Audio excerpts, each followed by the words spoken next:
appreciate the sympathy. That's it.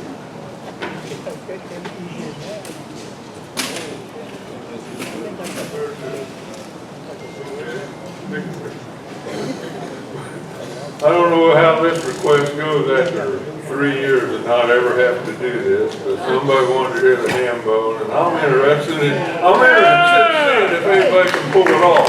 I really am. Always worried about that. Better get these keys out. Yeah.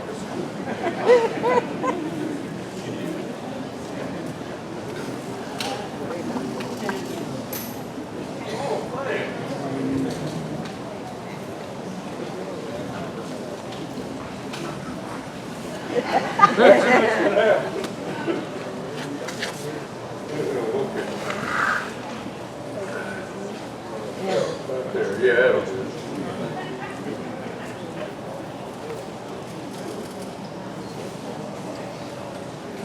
You're probably wondering if this is even going to be worth it, and I am too. So, thanks to the person that asked for this. But if I find out who it is, I'll let you know so you can get on his case about it. So, I don't know what to say. I've always thought about this. I was a lucky little redneck, and when I was a little redneck, I lived down in southwestern Virginia and in the slums. I was 16 before we had electricity. When we got electricity, my father and I went out and bought my grandmother an electric stove. And we brought it home. She told us to put it out on the front porch. Now we lived up on a place called River Mountain, and you can see, there's some of you hillbillies here. I know there's some city slickers here, but these people don't even know what to do with the stove. But she wanted it out on the front porch, and the reason was, of course, and I asked her because I thought, Grandma, we bought you this stove. Why didn't you put it in the kitchen and plug it in? She said, you wouldn't want people around here not to know I had it. And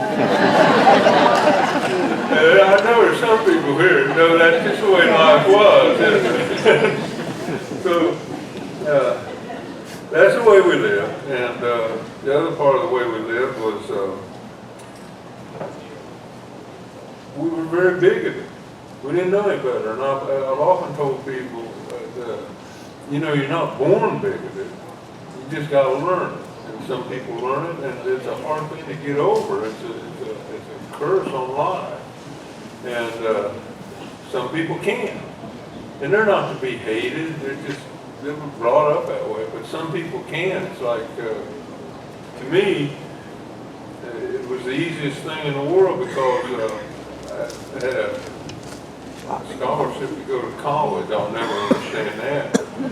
But it was a rude awakening to find out after all the things I've been told all my life, there was a lot of people of different colors than I was that was way smarter than I was, and way better athletes and nicer.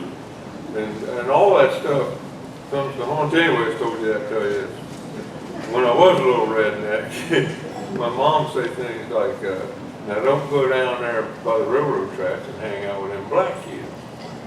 And you know, I was like 6 years old, and this is the first place I went, down to the railroad tracks, hang out with those black kids, and I wish I could find this guy. His name was Bobby Love, and he could really hambo. And he tortured me with it, because I had rhythm. He'd get that going, and it's the kind of thing that a person that has any timing or musical can imagine. I just wanted to do it. And I said, Bobby Lowe, you got to show me how to do that. And he said, you won't be able to do it. I said, no, Bobby. And he could do a thing I've never seen another human being do. And what it was, he could do the regular ham bone with one hand, and he called it the honky ham bone because it didn't have no rhythm or time. And actually, I'd never heard that word at the time. I thought when I heard the word honky tonk. It was the sound you got when you hit a white man on the head. And anyways, he'd just get that going and didn't have no rhythm or timing. And then he could do this thing, and he'd keep the beat with this foot. And then he could do what he called the Hambone with this hand, and keep the beat with this foot. Oh Lord. Sort of like this. Wow. Wow. And so once I learned to do that, I thought, what good will that do me? Go to my first job interview. What can you do, young man? Well, look at this.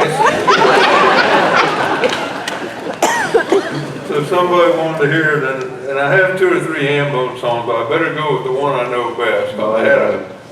I always like to write songs about my horses, and I had every horse I've ever had. I wrote a song about. I never met a horse I didn't like. I mean, I never met an equine American I didn't like. And I had this wonderful stallion, Belvedere Nazir. He was from the great Nazir family, and he was just a gentleman. And again, I apologize to say this, but the people who are farmers or rural people are going to understand, he was a wonderful breeder. And when a lot of times you have sort of virgin mares come to be bred, and they're a little bit afraid. And of course, there's stallions in there doing what stallions do. And he was always gentle. He'd come up, and if they scared him or anything, he'd kind of blow in their ear,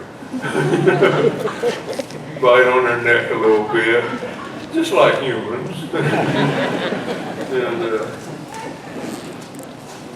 like I say, anyways, I like to write a song about all my horses, and I wrote one about Belvedere Nazir called the Balo's Song, and it will be at least 4 years since I've done it. I'll give it a try, though.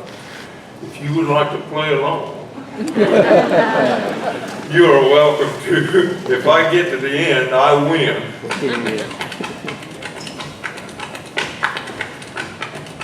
This is the warm-up.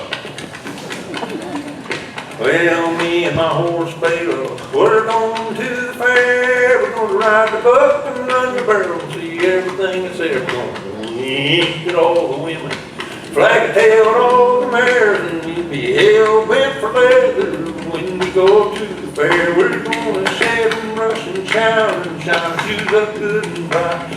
Gonna strap on all the leather stuff and cinch it up real tight. Gonna jog into the show ring with a head set good and proud. When the announcer calls our names out, we hope it does it good and loud.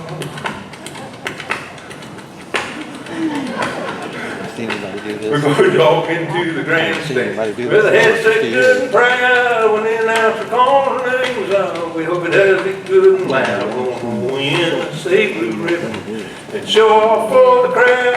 I guess we'll bring the stand down when Beto takes his bow. Going to jog around the grandstand down the old midway. I'll be munching popcorn while Beto's chomping egg. Gonna find ourselves a saddle with something cute on either side, and then me and my horse Beto might just go for a ride.